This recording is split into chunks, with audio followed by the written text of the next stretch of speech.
Fala São José, estamos chegando para mais uma edição do podcast Fera do Esporte, sempre com um convidado do esporte de São José do Rio Pardo, da região, para contar um pouquinho da sua história na trajetória esportiva, né, Alexandre Necchini? É isso aí, Fernando, um grande abraço a todos que estão nos acompanhando aí, e hoje uma personalidade importantíssima da nossa cidade. Ele é muito campeão na modalidade que ele luta. É o nosso amigo Paulo Surian. Paulo, seja bem-vindo ao nosso podcast Fera do Esporte. Muito obrigado, boa tarde a todos. Agradeço a oportunidade de estar aqui com vocês. Vamos bater um papo aí, cara. O Paulo Surian, que já é conhecido antigo, viu, né, desde quando eu comecei ainda a escrever no jornal, lá no Democrata, lá atrás, o Paulo foi uma das primeiras pessoas que deu oportunidade de divulgar, né, o meu trabalho. Fico agradecido, viu, Paulo, por essa parceria que sempre trouxe bons resultados para ambos, né? Com certeza, a gente começou essa parceria de divulgar meu trabalho em meados de 2016, se eu não me engano, e sou muito grato por ter esse espaço para divulgar meu trabalho. O Paulo Surian, além de atleta, ele vai falar um pouquinho das lutas que ele já fez. Ele é professor também, né, Paulo? Tem a sua academia, né? Fala pro pessoal da sua academia. Pois é, eu sou professor de artes marciais desde 2006. Comecei a dar aula, eu era faixa azul e já estou aí na caminhada aí há quase 20 anos, 18 anos para ser mais exato. Dou aula de jiu-jitsu, dou aula de boxe, aula de MMA, de defesa pessoal. Tenho minha academia, tenho um projeto social, além da academia paga, eu tenho um projeto social, onde eu dou aula para crianças, carentes também, e estamos nessa caminhada aí há quase 20 anos. E a academia lá na Vila Brasil, né? Na Vila Brasil, antes eu fiquei quase 11 anos naquele lugar antigo, lá ali perto, onde era o INE antigamente. Fiquei ali 11 anos e agora estou numa nova localização há 1 ano e 2 meses, mas é ali na Vila Brasil ainda, é ali na rua de cima da Igreja de São Cristóvão. Isso aí, o pessoal pode conhecer, vai lá, quer aprender a lutar, ou para fazer uma modalidade, quer ficar em forma, é só procurar o Paulo lá, viu, Nequinho? Você pode procurar também, você tá precisando. É isso aí. Então, Paulo, e você inspirou em quem? Que ano você começou? Com que idade você começou a praticar esse esporte? Então, eu desde muito cedo, eu nasci em Itaquara e era uma época que não tinha academia de boxe, de jiu-jitsu, MMA, isso era tudo muito novo aqui para a região. O que tinha na época era capoeira e karatê, era o que tinha na época. E eu adorava já artes marciais, assistia os filmes do Van Damme, filme do Stallone, o Rock, e achava o máximo. Só que eu era um menino muito pequeno, muito baixo. Pequeno eu sou ainda, baixo eu ainda sou. Mas eu era muito magrinho, muito fraco fisicamente. Eu achava que tinha que ser forte para fazer luta. Eu achava que para fazer luta tinha que ter um corpo forte, que é um equívoco. Tem as categorias na luta. É que a gente vê nos filmes, os caras tudo fortão. Mas tem todas as categorias. Tem categoria de 50 quilos, adulto de 50 quilos. E eu não sabia disso na época, então eu achava que eu gostava da arte marcial, mas eu achava que aquilo não se enquadrava pro meu biotipo, você entendeu? Sim. E aí o que eu fiz? Fiz o que a maioria dos brasileiros fazem, fui pro futebol. É um esporte que eu gosto muito, sou palmeirense, inclusive. Nossa! e paixão essa que eu herdei do meu pai. E fui pro futebol, fiquei muitos anos praticando futebol, tinha o sonho de ser jogador de futebol.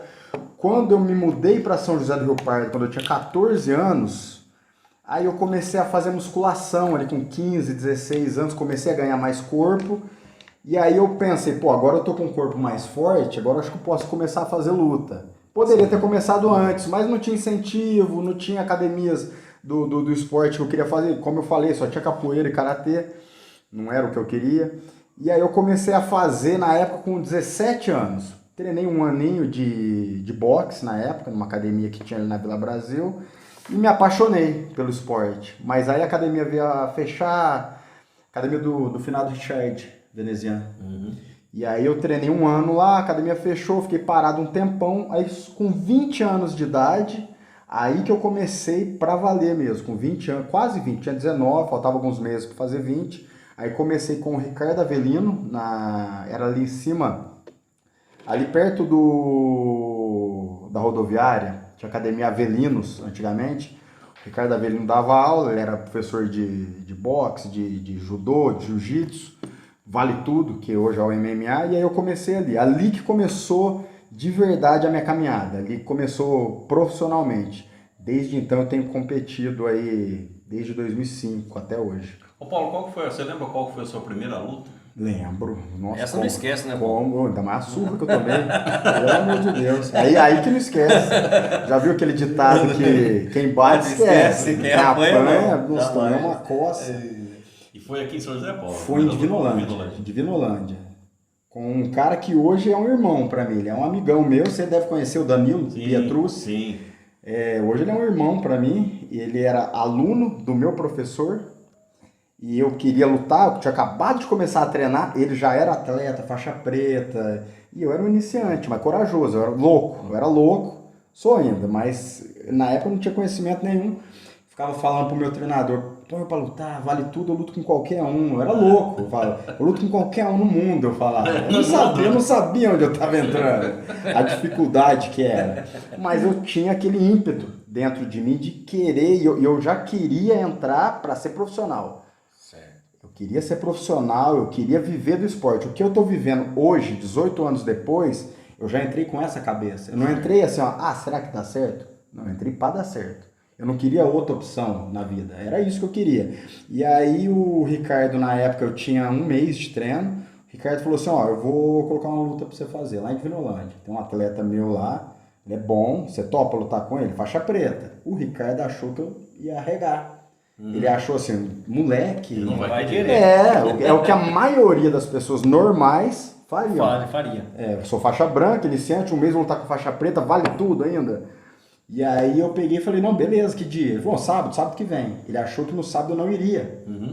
Ficar ali na porta da academia esperando, marcamos 1h da tarde, passei mal uma semana, com vontade de vomitar, de medo, mas eu queria enfrentar aquilo. Falei, não vou arregar, eu tava morrendo de medo. Mas eu falei, não, eu vou enfrentar. E aí eu fui, aí eu fiz essa luta com ele.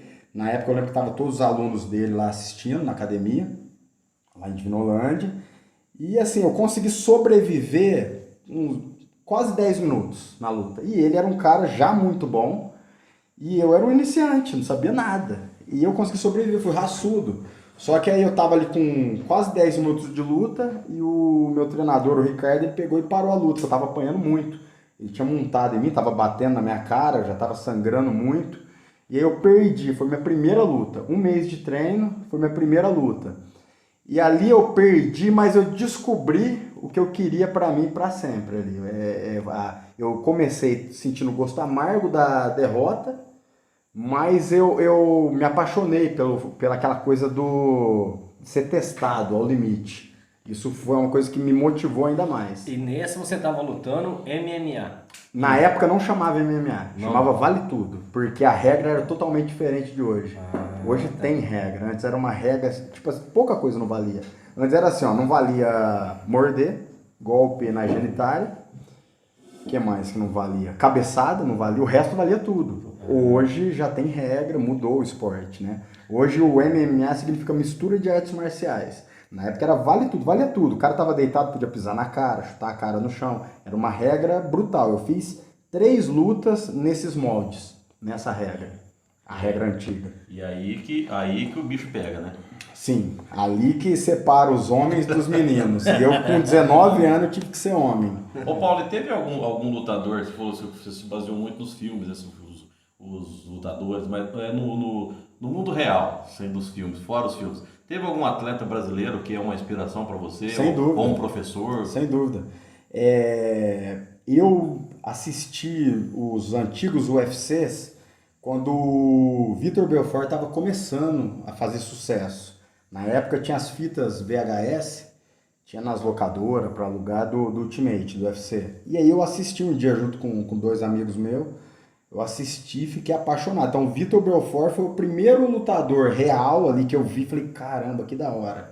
Eu quero ser igual esse cara. E detalhe, uma coisa peculiar que aconteceu. Eu via entrevistas do Vitor na Hebe, nos programas de TV. Ele sempre foi um cara assim que estava sempre na mídia, o Vitor Belfort. Desde antes do esporte, tá tão na mídia como hoje em dia. Na época o esporte não era tão grande, não era tão midiático, mas o Vitor já estava na Globo, no SBT, na Band. E o Vitor, eu vi ele dando uma entrevista, eu falava, olha o jeito que esse cara fala, a tranquilidade que ele fala. E é outra coisa que me inspirou. Eu falava, pô, quero ser igual esse cara. Então o Vitor foi assim a minha primeira inspiração. Depois eu tive outros ídolos no esporte, tenho vários ídolos, mas o primeiro foi o Vitor Belfort. Na sua opinião, quem foi mais lutador, o Belfort ou o Anderson Silva? Ou são técnicas diferentes? São estilos diferentes, sem dúvida, estilos diferentes, mas assim, o Vitor, no que se diz respeito à mídia, ele foi o melhor, até hoje. Ele é o cara assim, teve grandes patrocinadores, a Sky foi patrocinadora dele durante um tempo. Ele é um cara que quando o esporte não era bem visto, ele já conseguia trazer o esporte para a mídia. Ele, sozinho. Sozinho ele já conseguia isso. Exatamente. Ele é o cara, um dos mais inteligentes que teve, assim, no MMA. Mas o Anderson, ele é diferente. Para mim, o Anderson, não sou fã dele. Não sou fã, não gosto, nunca gostei. Mas uma coisa não dá para negar. Ele é o Pelé do MMA nacional. Tipo assim, lutadores brasileiros que lutaram para fora, ele é o melhor de todos os tempos. Certo. Ele é o melhor de todos os tempos. É um fenômeno, é o Pelé do MMA, o Anderson Silva. O Vitor não fica muito atrás, mas na minha opinião o Anderson é um gênio. O que ele fazia no MMA é uma coisa muito difícil. Ele fazia lutadores profissionais top parecer iniciante. É isso que ele fazia. O nível dele estava muito acima. E ele teve um auge muito grande também, né? Sim. Quando ele estava no auge mesmo, ele não tinha muito adversário, né? Não Era tinha. difícil bater, Ele né? pegava grandes lutadores, parecia que o cara não sabia lutar. Ele era um gênio. Ele era um cara assim como o Muhammad Ali era pro boxe. Tá vendo aqui? Os lutadores, o homem conhece, hein? Claro, Entende, né? sem dúvida. Ô, Anakin, vamos falar um pouquinho agora das conquistas Antes, do Paulo, né? deixa eu fazer uma pergunta pro Paulo. Paulo, a gente vê que, assistindo pela TV assim, vários lutadores às vezes sofrem alguma contusão grave, né? Você, no meio dessa luta, nesses mais de 18 anos aí lutando, você já teve alguma contusão que deixou você fora, né? Aí sem lutar por algum período? Teve ou não? Cara, lesão no MMA é uma coisa assim quase que mensal. Você tem lesão todo mês, toda semana. Lesiona muito, é um esporte muito duro. E é difícil você fazer um treinamento onde você consiga proteger o teu corpo. Por mais que coloque a proteção, por mais que tenta fazer um treino mais técnico, não adianta. Você vai tomar uma queda, o cara te ergue lá em cima, te derruba, você cai em cima do pescoço, cai em cima do braço.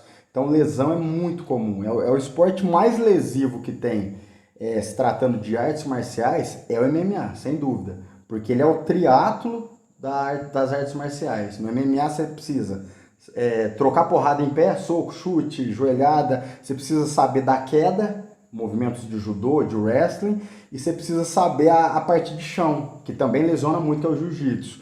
Então é um esporte muito duro. Então assim, nesses 18 anos eu tive muitas lesões simples e grave. Eu tive lesão no joelho direito, eu tive ruptura total em todos os ligamentos. Rompi todos os ligamentos na época, foi em 2010. 2010 eu rompi todos os ligamentos do joelho direito, perdi o movimento do pé na época, foi uma lesão gravíssima. Eu rompi o nervo fibular. O nervo fibular é o nervo que dá movimento pro pé. Entendeu? Pro pé, pro joelho, eu rompi no joelho, então perdi o movimento do pé. O meu pé ficou caído durante muito tempo. E foi numa luta mesmo, Paulo? Foi no treinamento. Treinamento. A gente machuca mais no treino do que na luta. Porque pra fazer a luta lá de 15 minutos ou 25 minutos, quantas horas você fica treinando na academia? E aí você lesiona muito. Só que foi meio que um acidente. Eu fui derrubar o cara caiu em cima da minha perna. Uma E aí, fatalidade. aí minha perna dobrou 90 graus, contrário, no joelho. Aí rompeu tudo, rompeu o posterior da coxa, rompeu os ligamentos. Foi assim uma coisa, mas foi um teste pra mim. Aquilo ali me fortaleceu. E aí 6 meses após essa lesão, eu já voltei a competir no MMA e treinar jiu-jitsu e tudo mais. Só que como uma perna estava se recuperando ainda e eu forçava muito a outra. Aí o que aconteceu? Lesionou a outra perna, o menisco. Aí o menisco da outra perna precisei operar. E fui para a mesa de cirurgia de novo. Aí eu operei em 2000, demorou um pouquinho, porque eu enrolei, eu fiquei tentando enrolar para lutar mais. Que o lutador, ele quer lutar. Não importa se ele vai estar com dor, ele vai fazer infiltração. Vocês que são do futebol, vocês sabem. No futebol, muito jogador, o Ronaldo Fenômeno é um exemplo disso, muita infiltração no joelho para conseguir jogar. Você entendeu? Então eu cheguei a fazer infiltração para poder competir sem dor. Você entendeu? Então é aquele sacrifício.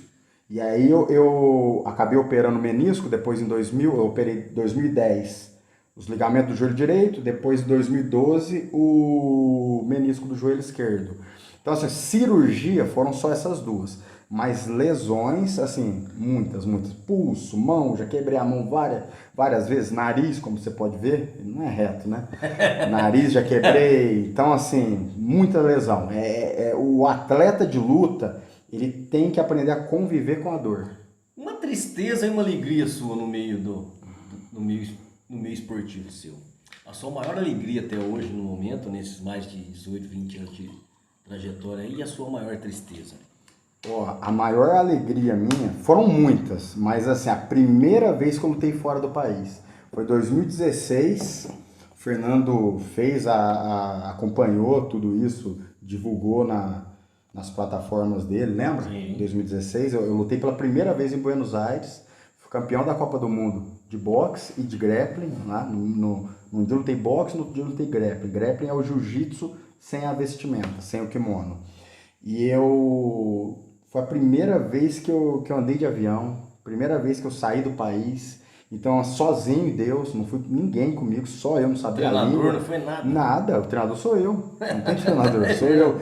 Foi eu e Deus. Então, assim, na hora que eu cheguei, era 4 horas da manhã, mais ou menos, a hora que eu tava chegando, que eu olhei para baixo, assim, pelo vidro do avião, e eu vi, assim, a Argentina ficando grande, assim, tava pequenininho, aí fui vendo aquela coisa, falei, caramba, eu tô chegando em outro país. É uma coisa que eu almejava desde o início, mas é muito difícil. Claro, sim. Principalmente para um atleta de uma cidade pequena, que não tinha tradição na luta.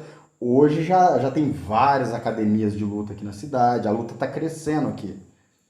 E isso começou comigo e com o Carlinho Tavella, lá atrás. Até então só tinha a minha academia e a do Tavella. Hoje já tem 6 academias de luta aqui. Então o esporte cresceu, mas começou comigo e com ele. Comigo e com o Tavella lá atrás. Você lembra disso, né?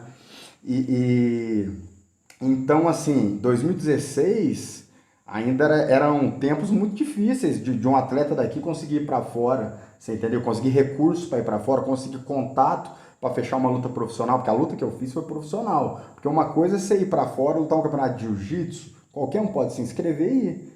Você não luta jiu-jitsu, você se inscreve, monta no avião e vai. Agora, você fechar uma luta profissional de boxe, você precisa de contato e tudo mais. Você entendeu? Entendi. E aí eu consegui isso. Então, E quando eu ganhei lá na Argentina, eu fiquei invicto. Eu fui 4 vezes para a Argentina, 4 anos, ganhei os 4 anos. No MMA, no boxe e no grappling. Rapaz, Fernando, o homem não é fraco não, velho. Metia porrada nos argentinos. Tá certo. Então essa foi a maior alegria, a maior tristeza foi isso. A lesão. A primeira lesão, porque o médico, hoje ele é amigo meu, ele pegou e falou assim pra mim, Paulo, a tua lesão é grau mais elevado. Isso, ele falou assim, ó, eu vou te aposentar por invalidez, eu com 25 anos na época. 25, eu tô com 30, eu vou fazer 39. Ele falou, vou te aposentar e aí você recebe dinheiro e vai fazer outra coisa. Luta, esquece. Então, ouvir isso de um médico, que eu confio muito, foi muito difícil. Foi muito difícil eu ter força mental para poder seguir. Para falar assim, não. Teimar com o médico e falar assim, não, ele não tá certo. Porque foi isso que eu fiz.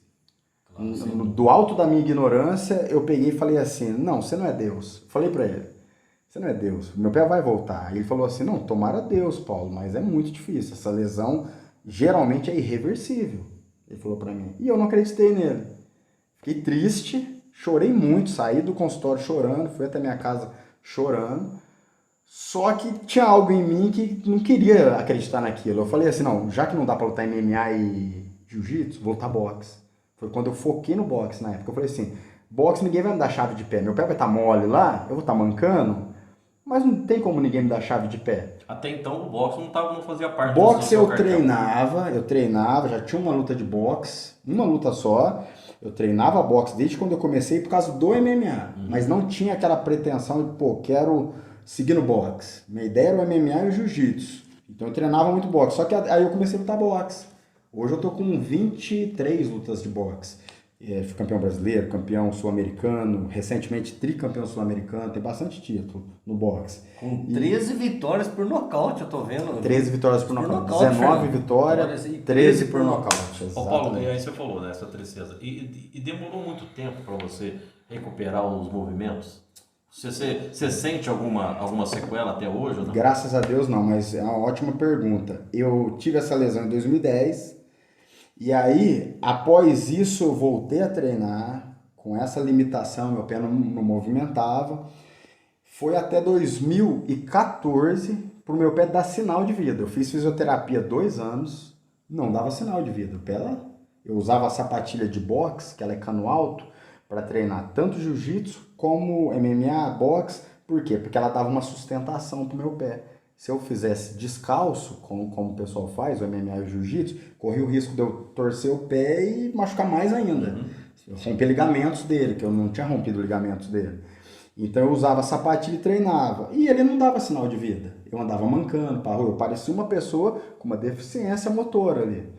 E aí, então você deu mancada há muito tempo. Muito, 4 anos. E isso que sirva, né, pro pessoal que tá nos uma lição, acompanhando aí, né? é uma lição de vida, né, mano? Exatamente, porque às vezes a pessoa vai num médico lá, muito pessoal, você que está nos acompanhando aí, presta atenção no que aconteceu com ele, com o Paulo aqui, ó. Se ele não tivesse a força de vontade do Sim. e a fé em Deus, né? Sim, Jamais sim. teria conhecido vários países aí, como tem aqui Japão, Sim. Alemanha, nós vamos falar no segundo Sim, bloco aí, vai explicar tudo. E aí em 2014, um belo dia eu acordei, fui sair da cama e meu pé fez assim.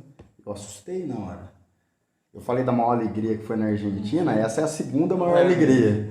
Meu pé fez assim, eu falei, ué, meu pé mexendo, assustei. Pra mim foi um milagre. Porque eu já conversei com vários médicos, amigos meus, realmente é uma lesão que é irreversível. E a minha voltou. Eu tive essa sorte e a minha fé, a minha força de vontade, eu acho que ajudou muito.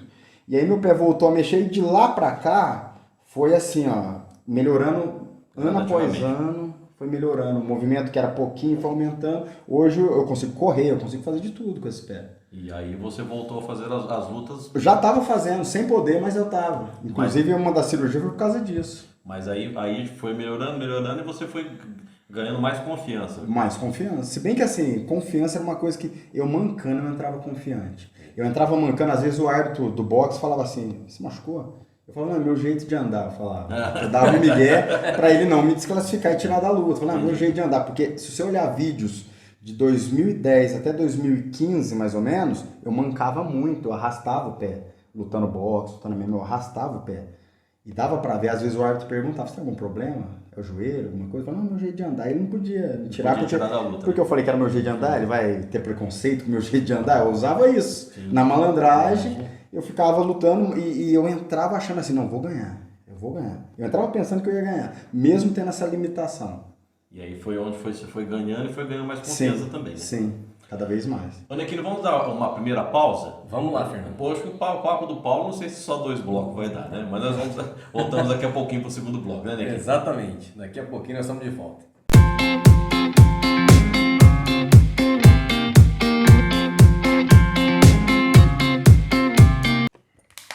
Muito bem, estamos de volta para o segundo bloco aqui do Fera do Esporte, hoje recebendo o nosso convidado, o atleta, boxeador, lutador de MMA, Paulo Surian, aqui de São José do Pardo, agradecendo o Marcinho, que está fazendo toda essa montagem, né, colocando as fotos das conquistas do Surian, caprichando aí para que o pessoal veja todas as conquistas do Paulo. Todas essas fotos que vocês estão vendo aqui atrás, passando aqui durante essa nossa entrevista aqui, o Paulo mandou pra gente, fez toda a montagem pra nós, o Marcinho Viana, né, Fernando? Isso aí, ele que é o nosso companheiro aí, o nosso produtor, viu, Paulo?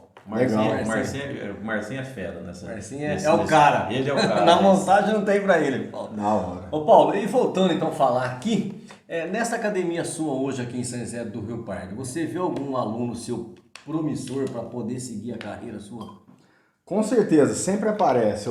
Como eu falei anteriormente, eu dou aula há quase 18 anos. Comecei no meu primeiro ano ali de carreira, já comecei a dar aula na faixa azul. E eu vi muito atleta excelente começar com o mesmo sonho que eu.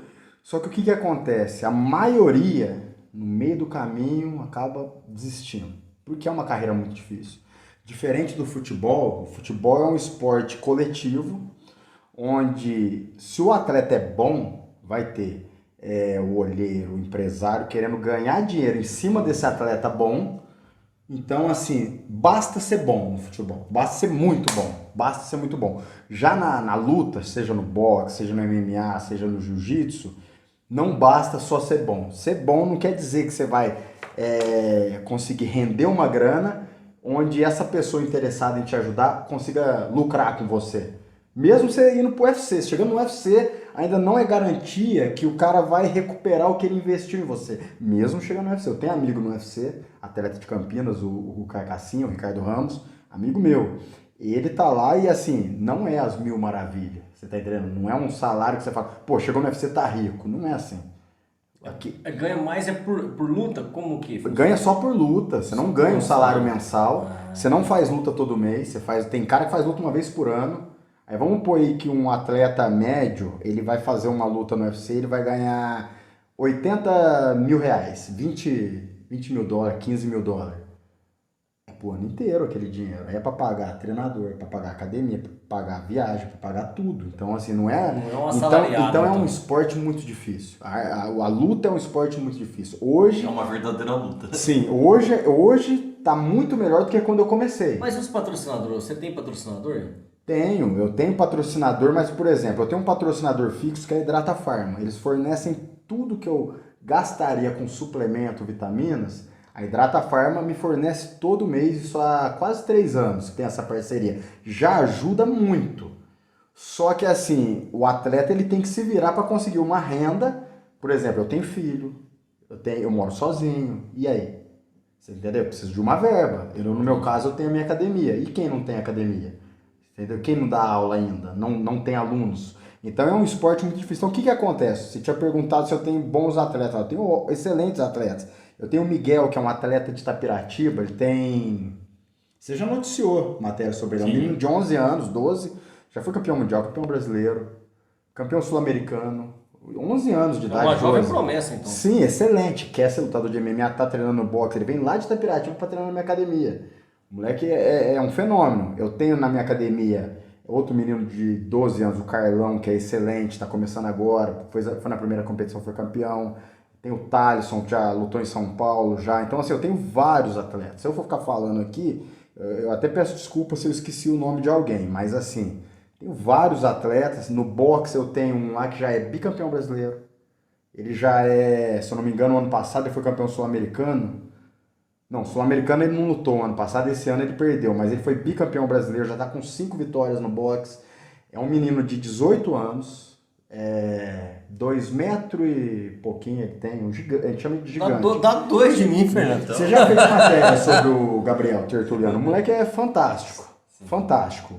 Se dedica integral ao boxe, ele é só boxeador.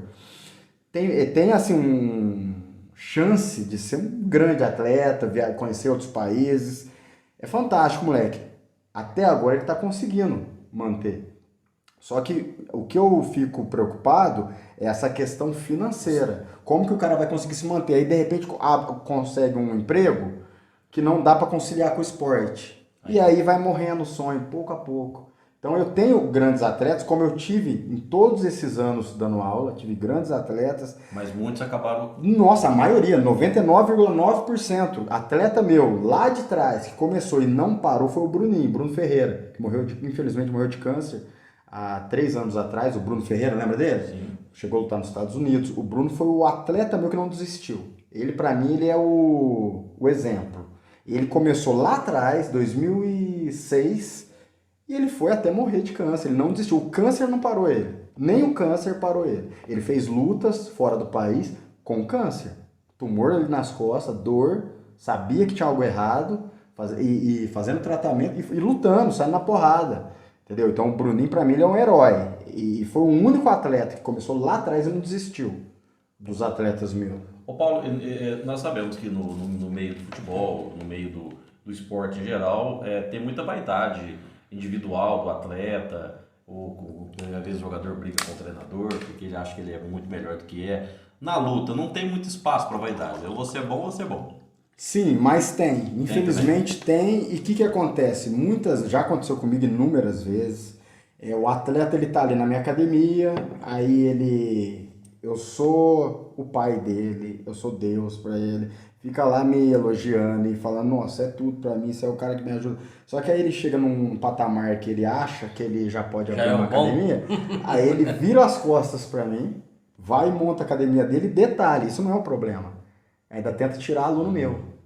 E muitos conseguem. Tipo assim, o valor na minha academia é X, eu não vou diminuir, é aquilo ali. Aí o cara, às vezes, não vive daquilo, o outro professor, que a gente chama de creonte, o aluno que trai a gente chama de creonte. E aí o creonte, ele sai, monta uma academia e chama o teu aluno para ir treinar lá e fala, não, você não precisa pagar, porque ele tem um emprego. Ele tem um emprego, já aconteceu isso comigo inúmeras vezes, entendeu? Tem professor aqui em São José que não vive disso, eu vivo disso. Eu, graças a Deus, vivo e não me falta nada, tenho uma vida boa, graças a Deus, através do esporte. Eu vivo só disso, não tenho outro serviço. Só que esses caras, eles têm outro serviço, tem 2, 3 serviços e tem academia por hobby. Todos que têm academia aqui na cidade, têm academia por hobby, eles não vivem disso. Pessoal, então o aluno meu vai lá, não precisa pagar não. Aí o cara fica lá. Tem muito cara que não vê a qualidade do treino, a qualidade do professor e muito menos a consideração e o vínculo que foi criado. O que ele vê? Ah, vou gastar menos. Infelizmente é assim que o povo vê. Você entendeu? Então por causa de R$90, R$50, tem muito aluno que é assim, ó. Ele tá na minha academia e ele é bolsista, só que o outro oferece para ele, vem aqui na minha academia, eu te dou a bolsa e ainda pago uma inscrição para você. Ele vai. Infelizmente, mas isso é assim em tudo na vida, não só na luta. Durante um bom tempo eu sofria com isso, ficava triste. Hoje eu nem ligo, E hoje na sua academia tem o público mulher também ou não? Ou só tem mulher, tem criança. Eu tenho criança a partir de que idade, Paulo? Criança a partir dos 4 anos. Então eu tenho vários ali. E detalhe, é um esporte que é para todos. Eu tenho alunos lá com autismo. Eu tenho 3 alunos lá com autismo, um com hiperativismo, é hiperativo. E o pai achava que eu não ia dar conta. O pai falou assim, ó, na escola a professora fica louca com ele, porque ele não faz o que pede para fazer. E ele não tem culpa, é um problema, é uma condição que ele tem ali, muito difícil de lidar, até para criança. E eu consegui, eu tô me especializando nisso agora. Faz 1 ano e meio que eu tô com um aluno com essa condição e eu fico estudando por conta própria. E a inclusão do esporte com também. Certeza. E você vê a melhora na condição do garoto. Então, assim, eu tenho criança a partir dos 4, eu tenho aluno lá com 50 anos, 52. Eu tenho um professor lá que ajuda eu a dar aula, o André Bagode, faixa preta de jiu-jitsu. Tem de sexta-feira ele que dá aula de tarde. E ele tá comigo há 18 anos, desde o início. O André Bagode tá com 51 anos. Mete a porrada na molecada toda lá, com 51 anos. Tá vendo, Nequinho? Você pode começar ainda. Posso começar? Não tem idade. Você tá no sub-60, você pode... Ô Paulo, e para quem tá nos acompanhando aí, que quiser participar, que quiser ir lá fazer uma aula, ver como que fala o endereço, o telefone de contato, para essa pessoa poder ir lá ver como que funciona, como que é. De repente pode fazer uma aula também. Sem dúvida. Pode fazer uma aula experimental. Isso. Antes de eu vir aqui, eu estava dando aula e foi uma menina fazer uma aula experimental para ver se gostou. A maioria, quando faz aula experimental, acaba gostando, que é um esporte maravilhoso. Feito e ensinado por bons profissionais, é um esporte maravilhoso.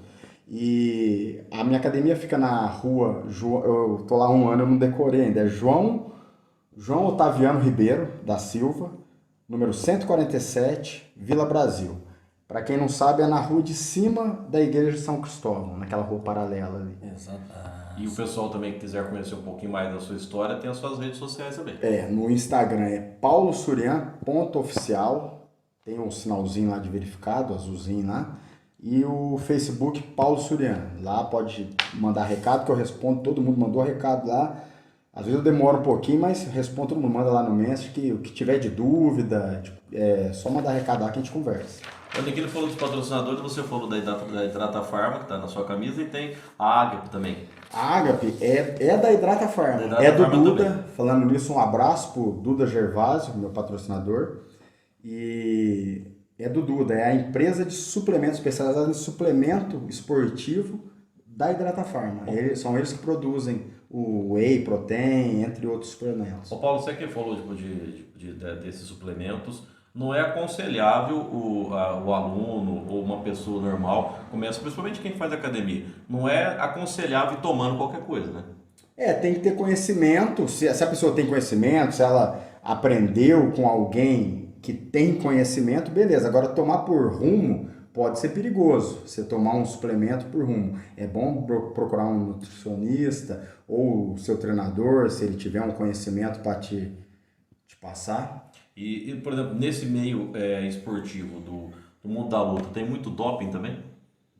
Então, isso daí é meio controverso. O doping ele existe em todos os esportes. Sim. Isso começou desde que começou o esporte de alto rendimento, já começou o doping.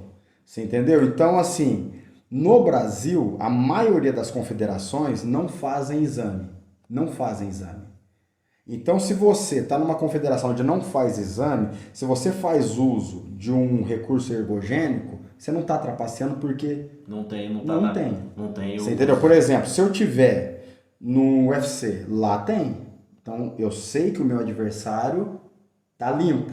Então, se eu usar, eu tô trapaceando. Você entendeu? Se eu for pego e punido, eu mereci aquela punição. Agora, no Brasil, a maioria das confederações não fazem o exame. Então, se você não faz uso, o que acontece? Se você não faz uso, você tá atrás, porque melhora muito o rendimento. Eu não vou ser mentiroso ou demagogo de falar que eu nunca usei. Eu usei, mas com acompanhamento médico, fazendo os exames para saber se eu tô apto a usar. Você entendeu? Você tem que fazer exame de colesterol, de fígado e tudo mais. Você vai no endocrinologista e aí você vai fazer o uso com acompanhamento. Tem o uso com acompanhamento, que não é errado, desde que na tua confederação você é permitido usar, não tem testes. Você entendeu? Vai melhorar o teu rendimento, você vai ficar igual aos outros, porque a maioria usa. No jiu-jitsu, 99% dos atletas abusam de esteroides anabolizantes. Eu não faço uso contínuo, mas já fiz uso com acompanhamento. Entendeu? Então, assim, é um preconceito que o pessoal tem sem saber. Então, é legal você fazer essa pergunta para a gente explicar para o pessoal. Não é uma droga, é um remédio controlado, óbvio, é um hormônio, assim como outros hormônios, sendo usado com um acompanhamento médico, não vejo problema nenhum, desde que na tua confederação seja permitido. Ô Paulo, outra coisa, você que lutou fora do país e fez lutas, a gente é mais do meio do futebol, né, Nequini? E a gente fala um pouco de tudo também, né?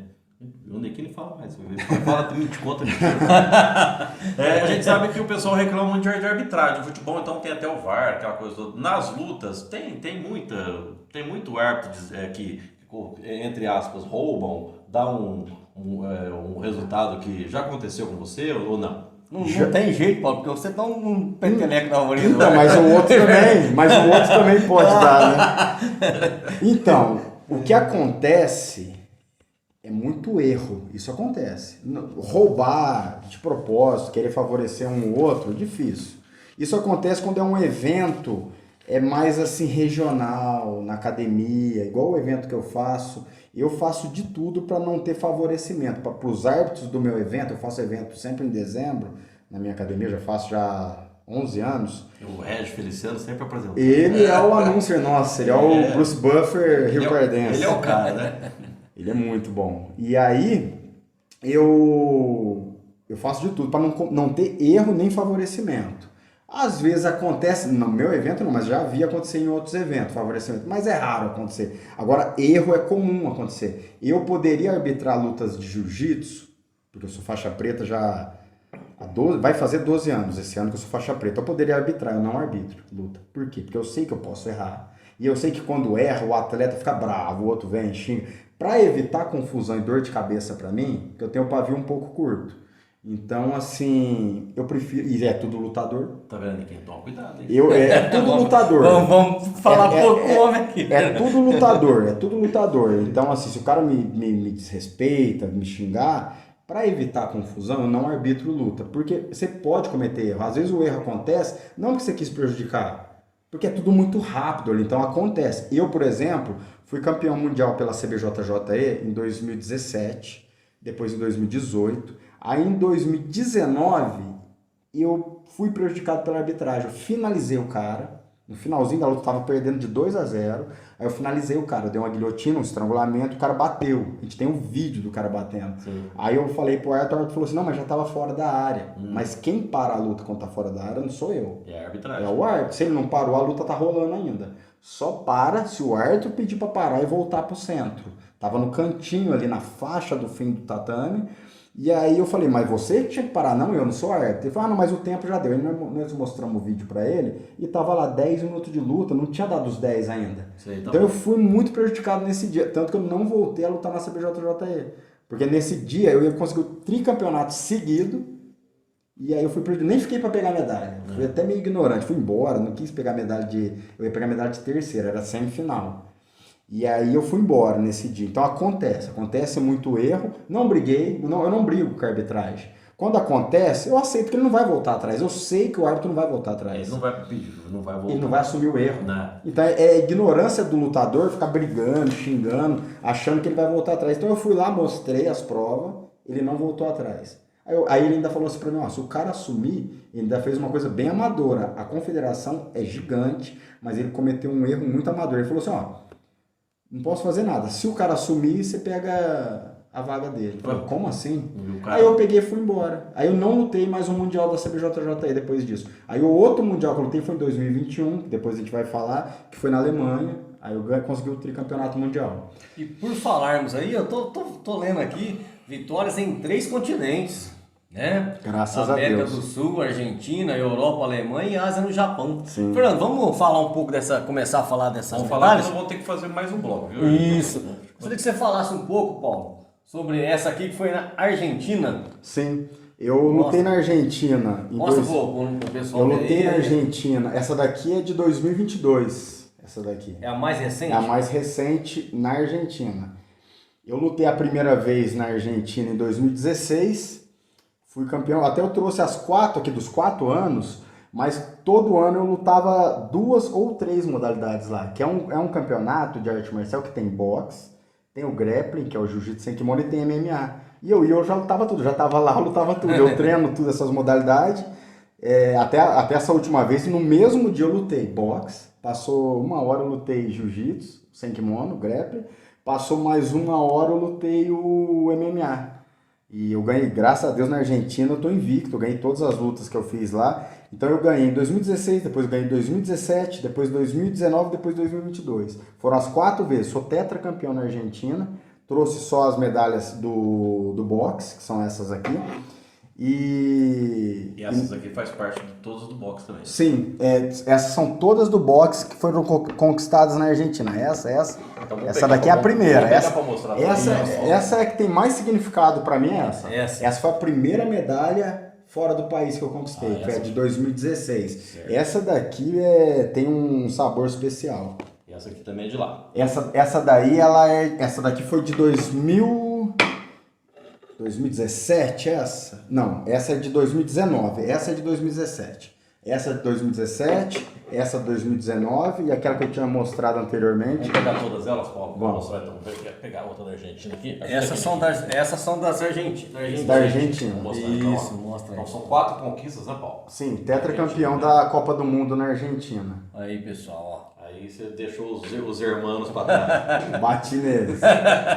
Ô Paulo, como é que foi a experiência de lutar fora do país, um outro idioma? O pessoal te respeitou bem por ser brasileiro? O pessoal fala que tem muita rixa entre brasileiro e Tem, argentino. não é No mentira. futebol tem. E Não, na luta também. Na luta também? Por conta do futebol. Por conta do futebol. Mas a maioria dos argentinos, no ambiente de luta, eles são muito legais. Eu fiz vários amigos na Argentina, tenho eles nas redes sociais. Então, assim, num ambiente de luta, maravilhoso. pra fazer passeio na Argentina com camiseta do Brasil igual eu tava, Esquece. você era hostilizado pelos argentinos. E eu não tava com camiseta da seleção, não, era a camiseta da nossa seleção da Confibek, que tava lutando lá. E aí eu chegava no comércio, por exemplo, pra comprar alguma coisa, e eu não sabia. Hoje eu tô falando melhor o espanhol, mas na época, a primeira vez, eu não manjava. Eu tinha feito. Eu peguei no bloco de nota do celular, aí eu escrevi as expressões, bom dia, quero isso, quero aquilo. Eu fiz as expressões que eu ia usar o dia inteiro e eu chegava, lia e falava pra pessoa. E eles já viam que era brasileiro, eu já fechava a cara. Eu via que fechava a cara comigo, com o outro que era argentino, eles eram educados. Então, e realmente, o argentino tem essa rivalidade com o Brasil por causa do Maradona e do Pelé, isso daí é fato. Só que num ambiente de luta, são maravilhosos, fiz vários amigos lá, adversários que ganhei e depois viramos amigo.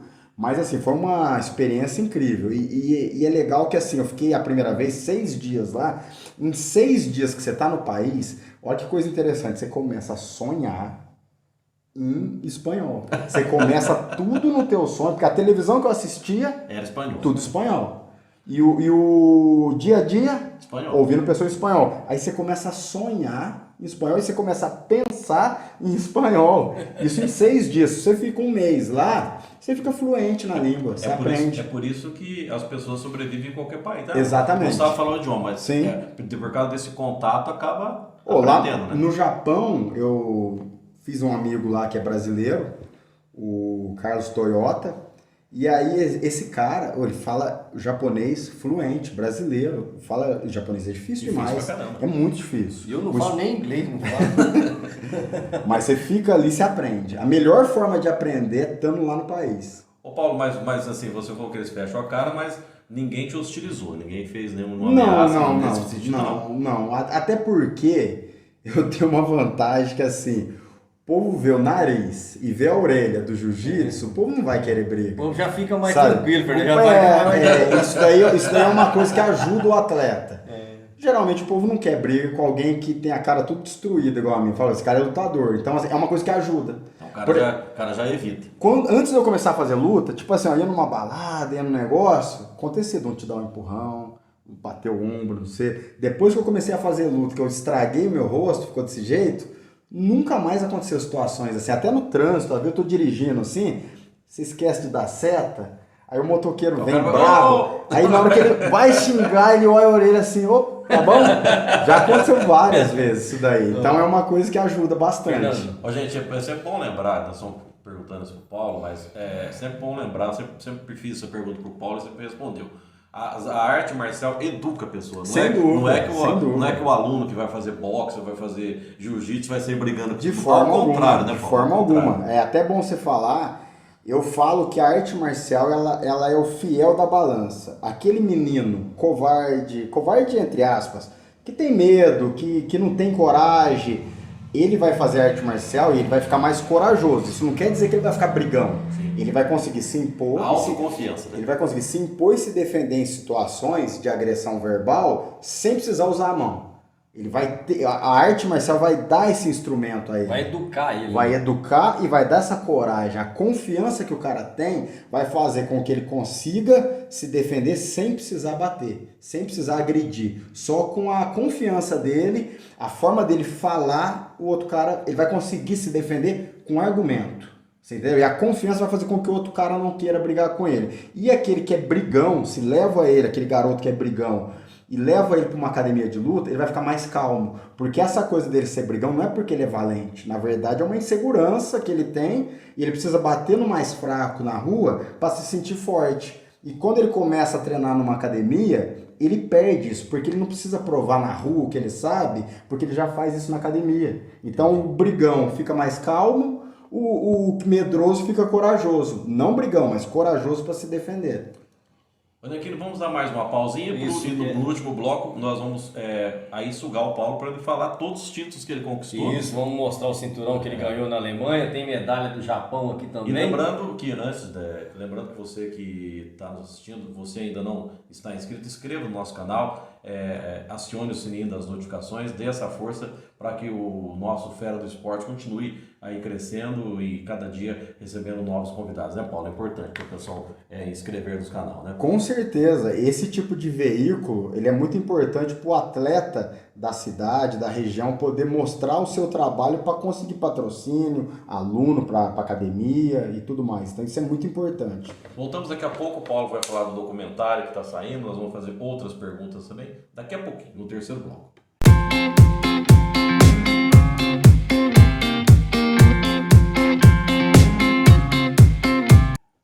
Este é o Fera do Esporte do Fala São José, hoje com o nosso amigo, o lutador Paulo Surian. É uma satisfação ter um atleta desse naipe aqui, né, Nequinho? Exatamente, eu vou colocar teu óculos para me ver de perto, Fernando. Essa aqui, Paulo, foi no Japão. Foi em Tóquio. Em Tóquio. Tóquio. Fala pra gente, mostra para os nossos telespectadores aí como que foi essa conquista. Essa conquista foi mais um sonho realizado para mim, porque quando eu comecei, lá atrás eu tinha esse sonho de conhecer o Japão e os Estados Unidos. Os dois maiores sonhos meus de quando eu comecei era conhecer os Estados Unidos por causa dos filmes, por causa de Hollywood e tudo mais, e o Japão por conta do Pride, que era o maior evento de artes marciais de MMA, vale tudo que tinha na época. Não sei se vocês lembram do Minotauro, Vanderlei Silva. E eu comecei nessa época, eu assistia, eu falava, pô, que legal, lá no Japão e tal. Os filmes de artes marciais, filme do Bruce Lee e tudo mais. Então, assim, tinha um desenho da minha época, Street Fighter. Não é da tua época, né? Você é mais velho que eu um pouquinho. Você é alguns meses mais velho que eu. E era no Japão, o Ryu. Então eu tinha esse sonho de conhecer o Japão. E graças a Deus, no ano passado eu consegui realizar esse sonho. É até importante ressaltar que você ir para o Japão, além de ser difícil conseguir filiar na confederação lá e tudo mais, tem que ter contatos, tem que ter network para chegar até lá, não é fácil. É um negócio que eu construí nesses anos de carreira, o network no esporte, mas além de tudo você precisa de patrocínio. E eu tive o apoio de muitos empresários riopardenses, tive o apoio da prefeitura. Então, assim, eu tenho que agradecer muito à Prefeitura de São José, eu tenho que agradecer aos empresários, foram muitas empresas, foram 30 empresas que me apoiaram para ir para o Japão, porque é uma viagem muito cara. Sim. Mais longe que o Japão, se eu não me engano, só a Austrália, né, que é mais longe. A Austrália é mais longe, né, que o Japão. Então é uma viagem muito cara e eu consegui ir lutar o campeonato asiático. Infelizmente, não foi tudo perfeito como eu queria, acabei perdendo na disputa, na final, por 2 pontos de diferença. Você entendeu? Mas pra mim, só de conquistar essa medalha lá... Já foi Nossa, pra mim já foi assim, essa medalha ela é de prata, é o vice-campeonato asiático, mas pra mim ela é ouro. Porque só eu sei tudo que eu passei pra chegar lá. Enfrentar fuso horário, isso daí é uma coisa muito difícil. Só eu ouvia os atletas do futebol falar do fuso horário. Você achava que não tinha... Eu falava, esses caras tá de frescura, o que é isso? Que fuso horário, o quê? E eu já tinha enfrentado fuso horário na Alemanha de 6 ou 7 horas. Aqui é 12. Então, assim, teu corpo fica um regaço. E para você ficar muito tempo lá para se adaptar ao fuso horário, fica muito caro. Então eu cheguei lá, fiquei 2 dias para regular o fuso horário. Não regula em 2 dias. Você entendeu? O organismo não se adapta. Nossa, e quando me adaptei, eu já estava voltando. Aí aqui foi uma semana para adaptar o horário do Brasil. Então essa questão do fuso horário, ela massacra. Eu senti o meu corpo fraco na competição, fraco, cansado, como se eu não tivesse dormido, você entendeu? Então é uma coisa assim, hoje se eu tiver uma nova luta no Japão, o que eu faria? Iria 10 dias antes. Para poder se preparar mesmo. Eu fui 5 dias antes, 32 horas em aeroporto, você entendeu? Então já não dá os 5 dias. Eu cheguei lá, foi 2 dias a luta, entendeu? Então hoje, se eu fechar uma luta ou na Austrália, ou no Japão, ou na China, eu iria 10 dias antes para me adaptar ao fuso horário. Mas até essa luta que eu perdi por 2 pontos... Não deu nem tempo de treinar lá, então? Não treinei. Treinei no hotel. No hotel eu ficava fazendo os aquecimentos porque tem que regular o peso. Mas assim, eu lutei com um cara muito bom, muito bom. O cara, assim, é um dos melhores do Japão. E, ao meu ver, eu ganhei. Aquele negócio do erro do árbitro. Ao meu ver, eu ganhei. E eu ganhei de 3-2. Na minha contagem. Na sua contagem. Na minha contagem, que eu passei a guarda dele, cheguei nos 100 quilos. O juiz não deu os 3, mas deu os 2 dele. Você entendeu? E deu os 2 dele num momento que não era para dar os 2 dele. Para quem não sabe de jiu-jitsu, você dá uma chave de pé. Eu dei uma chave de pé no cara. E ele subiu. Só após ele tirar o pé da minha chave que soma os 2 pontos dele ter subido. Acabou o tempo, ele estava na chave. Então não tinha que ter dado dos 2 pontos. Então, ao meu ver, não tirando o mérito do cara, que o cara é um grande lutador, mas teve um errinho ali na arbitragem. Então é uma medalha de prata com sabor de ouro para mim e uma conquista de ir no Tokyo Dome, passear lá, andei lá. E outra coisa, muito legal de falar... E nessas fotos que você mandou, que tá passando aqui, tem foto? Tem foto, eu na frente do Tokyo Dome, que é o ginásio onde tinha o Pride antigamente. É gigante o ginásio, é maravilhoso. E eu andava lá, sem saber japonês, sozinho, não tinha nenhum brasileiro comigo. Eu fui sozinho Deus. Fui sozinho, andava nos metrô, porque para se locomover lá, a melhor forma é através de metrô. Uber lá é coisa de rico. Táxi lá é coisa de rico, é muito caro. Então você tem que andar de metrô. Metrô é muito barato. Você atravessa o Tóquio inteiro com R$5 na moeda deles, no ienes. Então, assim, eu andava de metrô para todo lado. Então, assim, eu gosto desse desafio. Eu gosto desse negócio de ir sozinho, ter que me virar sozinho, enfrentar o medo, que dá medo. Teve um dia lá que eu me perdi nas estações, fui parar lá do outro lado de Tóquio, não conseguia voltar. Aí eu pedi ajuda para um japonês, falei inglês com ele. Inglês eu sei bem pouquinho de inglês, mas dá para me virar. E aí eu falei com o cara em inglês, era um japonês que sabia inglês, porque não são todos que sabem, e o cara me ajudou a voltar. Eu tava do outro lado de Tóquio, eu tava quase chegando no Monte Fuji. Ô Paulo, então essa experiência do Japão, como você disse, foi até deu uma meia conversa, uma postagem que nós fizemos na época da luta, né? Sim. Mas depois foi tudo resolvido, né? Sim. Vamos falar do cinturão agora, Nequini? Vamos. Aí, Paulo, qual que é essa história desses belíssimos cinturão que você trouxe aqui? Esse cinturão, isso aqui é meu xodó. Esse cinturão, ele tem uma história. Vou tentar ser breve, mas assim, quando eu comecei a fazer luta, alguns atletas do UFC lutavam o NAGA, que é esse evento. NAGA significa North American Grappling Association. Já existe, se não me engano, há 30 anos essa associação. Ela faz eventos no mundo todo, você entendeu? E eu vi atletas que eu era fã com esse cinturão na rede social, no Facebook e tudo mais. Instagram ainda não tinha, na época era Orkut, não era nem Facebook, era Orkut. Eu vi atletas do UFC com esse cinturão. Eu falava, pô, que cinturão bonito, eu queria um cinturão desse. Só que eu nem imaginava que um dia eu ia chegar lá. E aí em 2021, no começo do ano, eu já fiz o planejamento para disputar o NAGA na Alemanha. Porque como eu não tenho ainda o visto americano, para ir nos Estados Unidos ficava muito difícil. Eu tentei o visto, você lembra? Você tentou, fui negado. Não deu certo. Aí eu falei, vou para Alemanha, vou disputar o Mundial do NAGA na Alemanha. E aí em 2021, graças a Deus, graças aos patrocinadores que me apoiaram, como para o Japão, como para a Argentina, as empresas riopardenses me ajudam muito, acreditam muito em mim. Eu não tenho dificuldade hoje em dia, já tive muito no passado, mas hoje eles me conhecem, sabem do meu trabalho. E você leva o nome da cidade também, né? Levo o nome da cidade e eles apoiam. Eu consigo muito apoio das empresas riopardenses. Então eu sou muito grato. Hoje em dia nunca tive da prefeitura, tenho tido apoio da prefeitura também, é uma coisa que eu nunca tive em todos esses anos de carreira. Então assim, eu consegui ir chegando lá na Alemanha, também como no Japão, sozinho, sem saber a língua. Não é todo alemão que sabe inglês. Foi uma aventura, sabe? E tinha que andar de trem lá também. E aí eu consegui disputar esse campeonato. Eu enfrentei um croata, venci por finalização, enfrentei um alemão e ganhei por ponto, e enfrentei na final um polonês. E esse polonês que veio a se tornar amigo meu, não sei pronunciar o nome dele, é um nome muito difícil por ele ser polonês, tenho lá no Facebook, mas é David ou outro nome, Slowa, uma coisa assim, se tornou amigo meu. Esse cara eu enfrentei ele na final, esse polonês muito bom, mais jovem que eu, muito duro, consegui vencer ele por pontos e consegui esse cinturão. Esse cinturão tem um gosto especial, eu chorei muito quando eu conquistei esse cinturão, é um sonho que eu já tinha há 15 anos, vamos dizer assim, e conquistei ele na raça lá, eu desloquei o ombro na segunda luta. Aí para ir para a final fui com o ombro deslocado, não conseguia fazer força com o ombro, com o braço. Só conseguia fazer força com o braço direito, o esquerdo eu não conseguia. Foi uma luta que eu amarrei até, somei 2 pontos, eu comecei dando uma queda no cara. Amarrei até acabar a luta, não acabou, vixe, foi aquele alívio. Então foi uma experiência maravilhosa, eu adorei conhecer a Europa.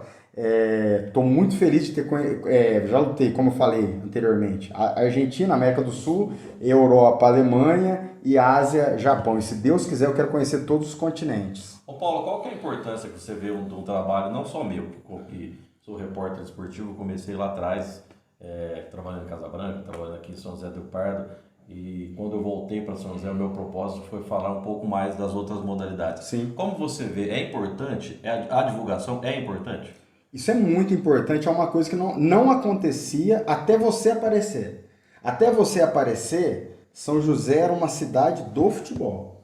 Então é muito importante falar isso, que assim, a gente só via notícia do futebol. No esporte, nos jornais, era só futebol, só futebol. Mas não é só futebol que tem aqui. Aqui tem fisiculturismo e bons atletas do fisiculturismo, Islam, Rafael, entre outros. Corredores, ciclistas. Tem atleta bom em todos os esportes aqui. E você começou a dar esse espaço pra gente. Eu lembro no jornal, você dava espaço para a arte marcial, começou a dar espaço para o fisiculturismo já naquela época, quando ninguém dava. Sim. Então isso é muito importante, porque não é só... Eu gosto de futebol também. É paixão nacional? A gente tá meio triste com a seleção? Tá difícil. Ultimamente a seleção... O Palmeiras que deu alegria. O Palmeiras só dá alegria. Mas Então, assim, não é só futebol. Você entendeu? Então tem que dar espaço para os outros esportes para a gente poder crescer. Porque você dando esse esporte, tendo esses veículos, como esse podcast, como outros podcasts que está tendo aqui na cidade, se eu não me engano, tem outros também, podcast. Então, isso é muito importante. Tem a tua página, Fala São José, sempre sai lá outros atletas, eu sempre acompanho. Isso é muito bom para o atleta conseguir viver do esporte. Porque se não tem esse veículo, como que ele vai mostrar o trabalho dele? Eu, graças a Deus, hoje em dia, eu construí sozinho Deus... contato com o SBT, com a Record, com a Globo, no IPTV. Então hoje eu consigo chegar até eles. Já apareci no IPTV, já apareci no SBT. Então assim, 2 vezes fui no SBT, na Globo 4 vezes. Então assim, eu consegui sozinho na raça e fui conseguindo os contatos. Mas e os outros atletas que estão em início de carreira, que não conseguiu lutar fora do país ainda? Como que ele vai mostrar o trabalho? Tem que ser esses veículos regionais. Eu acabo ficando muito contente de saber que, de uma certa forma, graças ao meu trabalho também, né, consegui marcar território, né, Paulo, do esporte. Com certeza. Então, graças a Deus, a gente é bastante respeitado em todas as modalidades. Então isso, quando ele falou, foi bacana conhecer todas as modalidades e quantos atletas eu já tive a oportunidade de entrevistar em outras modalidades. Isso também me deixa feliz de fazer parte também da história dos atletas riopardenses, né? Que bom, e eu gosto de ressaltar essa importância tua e de todos o pessoal da mídia de São José do Rio Pardo e da região que tem crescido cada dia mais. Ô Paulo, fala agora pra gente quantos títulos você conquistou, que são muitos, né, Niquinho? São vários títulos, hein, Paulo? De cor eu não lembro. Vendo que no MMA aí, ó. Eu no MMA eu tô com... a colinha aqui que você mandou pra nós? Sim, no MMA 22 vitórias. 22 vitórias, 21 vitórias no primeiro round, através de nocaute ou finalização. A maioria é finalização. No boxe eu tô com 19 vitórias, 13 nocautes. E no jiu-jitsu eu tenho de títulos regionais, eu devo ter umas 70 medalhas lá em casa, mais ou menos umas 70 medalhas. E dentre elas, o mais importante é o tricampeonato mundial. No brasileiro, se eu não me engano, já foram 4, tetracampeão brasileiro, campeão paulista, tetracampeão sul-americano de grappling. Então, assim, tem bastante título importante. Graças a Deus, estou com um currículo melhor do que eu imaginava que eu teria lá atrás. Imagina se esse rapaz resolver colocar, né, que de uma vez só todos os cinturões e todas as medalhas. Eu tenho uma foto. Ele não vai andar. Eu tenho uma foto com todos os cinturões, mas tá dando o que fazer. Eu tô assim, tá com todo. Inclusive eu mandei pra vocês essa foto. Capaz de estar passando Fernando, aí. eu tô pensando aqui, nós já transmitimos passeio ciclista, nós transmitimos futebol de salão, de nanismo, nós transmitimos futebol. Já esse evento que o Paulo Surian faz todo ano em dezembro, nós não podemos transmitir, Paulo? Com certeza. Hein, Fernando? Vamos adaptar. Só que nós vamos ter que entender pelo menos um pouquinho. Vamos até lá, a gente vai procurar mas entender. Eu ajudo vocês, seria até muito lá, legal. A gente vai procurar entender para seria poder muito mostrar legal, também, né? Sem dúvida. Bom, o pessoal ver, assistir, né? Sim. E a intenção nossa, Paulo, desse podcast nosso é isso, é mostrar os atletas, a gente fala, os riopardenses, outras pessoas de fora vão falar com a gente também. Sim. Mas mostrar o que a nossa cidade tem, quantos atletas do passado, o pessoal gosta de contar o que conquistaram. Você que ainda está em atividade, contou a tua história, a tua superação de vida. Esse podcast é interessante, é gostoso, né? Esse bate-papo, Muito, né? eu adoro conversar, gosto muito de falar da minha história, até falo demais, você vê, o podcast era para fazer 1 hora, vai passar de 1 hora, né? Eu gosto de falar, gosto de contar a história, porque eu sei o quanto foi sofrido para construir essa história, então eu tenho prazer em falar. Uma das perguntas que eu tinha formulado para perguntar para ele é como que ele chegou até o SBT, sendo que ele não tem treinador, não tem vínculo nenhum, né? Não tem empresário. Não tem empresário, né? Realmente ele já explicou, né, Fernando? E graças ao trabalho que o Paulo fez, ele já ganhou também menções honrosas da Câmara, que é importante registrar também, né, Paulo? Sim, o Rubinho Lobato fez várias homenagens a mim, eu sou muito grato a ele. É bom ressaltar que eu falei que a prefeitura tem me apoiado e é a primeira vez que eu tenho esse apoio da prefeitura, mas eu tinha já um apoio de um vereador no passado, que é o Rubinho. Ele já me apoia desde 2017 ou 19, eu não lembro, tô ficando velho, a cabeça não tá 100%, ou é 17 ou é 19, eu acho que é 19, é isso mesmo. 2019 ele me apoiou pela primeira vez e sempre me apoia, sempre dá uma ajuda, ajuda com patrocínio quando faço viagem internacional e além disso, fazendo homenagens a mim na Câmara, ele já fez várias e sou muito grato a ele e grato à Prefeitura, ao Márcio hoje em dia por me apoiar. Estamos quase já no finalzinho da pergunta que eu vou deixar para o Nequini, mas eu quero fazer uma pergunta, Paulo. De todas essas conquistas, muitas vitórias, o pessoal quiser saber um pouquinho mais do currículo do Paulo, é só entrar nas redes sociais ou entrar em contato com o Paulo. É uma pessoa gentil, vai conversar com você, é uma pessoa que não é arrogante, é uma pessoa que atende você muito bem. Você pode conhecer um pouquinho lá. Ô Paulo, sonho do Paulo Surian daqui para frente, o que falta para completar? Então, eu pensava em aposentar, parar de competir com 40 anos. Mas eu tô bem, tô tudo quebrado, tô tudo mão quebrada, tudo machucado. Inclusive você estava falando em off para nós aqui que tá com a mão Tô com a mão fraturada. Tá acabando de calcificar, se Deus quiser fevereiro tá bom. E eu pensava em parar com 40, mas eu acredito que ainda dá para eu lutar mais 3 ou 4 temporadas. Eu acredito que ainda dá, eu tô treinando bem, por mais que eu tenha dores, tenho dor crônica de lesão antiga, mas estou conseguindo render bem ainda. Meu condicionamento ainda tá bom, a cabeça ainda tá boa, a confiança tá boa, tá até melhor do que quando eu era jovem. Então eu pretendo mais 3 ou 4 temporadas. O meu maior sonho era chegar no Japão e Estados Unidos. Estados Unidos eu ainda não realizei, vou realizar. Tenho certeza que vou realizar em breve. Quero conhecer outros países, quero levar o nome de São José do Rio Pardo para outros países. Vou levar, se Deus quiser. E agora tem um documentário, um filme que está sendo produzido sobre a minha vida, está sendo produzido desde 2019. Até então seria um filme falando a história de um lutador, de um atleta de luta. Chama Retrato de um Lutador, produzido pela Norte Studio. Só que eu dei a dica pra galera, pra galera da Norte, falei assim, eu tô aí no melhor momento da minha carreira, tem lutas para acontecer. Eu sabia que tinha lutas para acontecer em outros países. Falei, em vez de já fechar o documentário em 2020, que era a proposta era essa, eu falei, vamos estender um pouco, que eu falei para eles, eu tenho certeza, eu falei para eles, que eu vou lutar na Europa, que eu vou lutar na Ásia, já tava tudo na minha cabeça isso daí. Tava tudo no papel, só faltava executar, e aconteceu. Então, assim, esse filme, esse documentário, eles me convidaram para participar desse projeto deles. Eles têm essa empresa de audiovisual, de marketing. E eles me convidaram, eu aceitei. E agora a gente está para fechar o filme. O filme falta pouco, tem poucas gravações. A gente tem mais 3 dias de gravação para fazer. Sai esse ano ainda, Paulo? Esse ano, no primeiro semestre. Provavelmente em abril. E a gente vai colocar no cinema daqui da cidade. Isso que é legal. E o legal de falar é que a gente vai colocar no cinema aqui. E vai passar um dia aberto para a galera ir assistir e outros 2 dias para molecada de escola. Certo, legal. Uma molecada de escola ir lá assistir, entendeu? Eu vi também você dando palestra. Dou palestra. Isso é muito importante a gente falar, Fernando, né?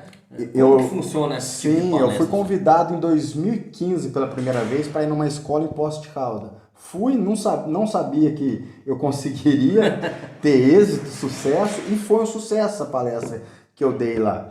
E aí, desde então, quando recebo convite de algum professor ou algum diretor da escola, eu vou. Eu já fui no Cândido, já fui no São Judas, e para mim é um prazer. Como vocês viram, eu gosto de falar. E Eu fala gosto muito de bem, né, falar. Fernando? Além de ser um bom lutador, um ótimo lutador, fala-se muito bem. E aí eu comecei a dar essa palestra motivacional, falando sobre a minha história, falo Que é o sobre... que vai contar no documentário, né? No documentário fala sobre a minha carreira, a minha vida, você entendeu? E o legal dessas palestras, eu falo sobre o bullying, é uma coisa que eu sofri quando criança. Então, assim, quem quiser me chamar para palestra, não só escola, eu tô aberto aí para dar palestra, empresa, o que me chamar, eu tô pronto aí para ir. E além disso, voltando a falar do documentário, em abril a gente vai lançar esse documentário e quero a presença do Fala São José lá. Estaremos lá, se Deus quiser. Já fica aqui o compromisso firmado. Então, assim, os meus próximos objetivos são esses: lançar o documentário, fazer mais lutas internacionais e levar o nome de São José do Rio Pardo para o mundo todo. Anequina, agora eu passo para você fazer aquela pergunta-chave do nosso programa para o nosso convidado. Ô Paulo, todo nosso entrevistado, a gente tem essa pergunta a fazer. Por que você se considera um fera do esporte para estar praticando tanto esporte, tanta luta boa, né, aqui em São José, no Brasil, enfim, nesses países todos aí?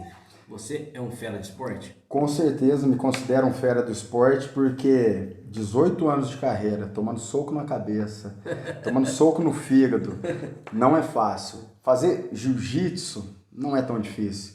Boxe, você não sabe se você vai sair vivo lá de dentro. Você entendeu? Você entra no ringue inteiro, você não sabe se vai sair vivo. Você tá entendendo? É um esporte realmente brutal. Você entendeu? Boxe, MMA, jiu-jitsu, qualquer um pode fazer e competir. MMA e boxe, ali você tá arriscando a tua vida. Então é um esporte que é para poucos. Então eu me considero um fera do esporte por estar ali arriscando minha vida e levando o nome da cidade, levando o nome da minha academia para todo mundo aí e fazendo o que eu amo. Ô Paulo, queremos agradecer a sua presença, né, por ter aceito o convite do Fera do Esporte. Ficamos muito felizes de você estar aqui. Depois o Anequine vamos usar uma lembrança da nossa canequiscas. Não colocamos Não aqui. colocamos a caneca nossa aqui, mas depois eu vou te entregar a caneca. Paulo, a gente agradece, viu, a sua disponibilidade de nos atender. Foram minutos que passaram rapidinho e tenho certeza que agradou bastante o nosso público. Muito obrigado, viu? Eu agradeço muito a vocês, agradeço ao público por estar assistindo e agradecer meu patrocinador, Hidrata Farma, meus alunos, minha namorada, Mariana, minha filha Yasmin, minha outra filha Estela. Um abraço a todos meus amigos, valeu. Um abraço a todos, até o próximo programa, né, Anequine? É isso aí, até o próximo programa, um abraço a todos, fiquem todos com Deus.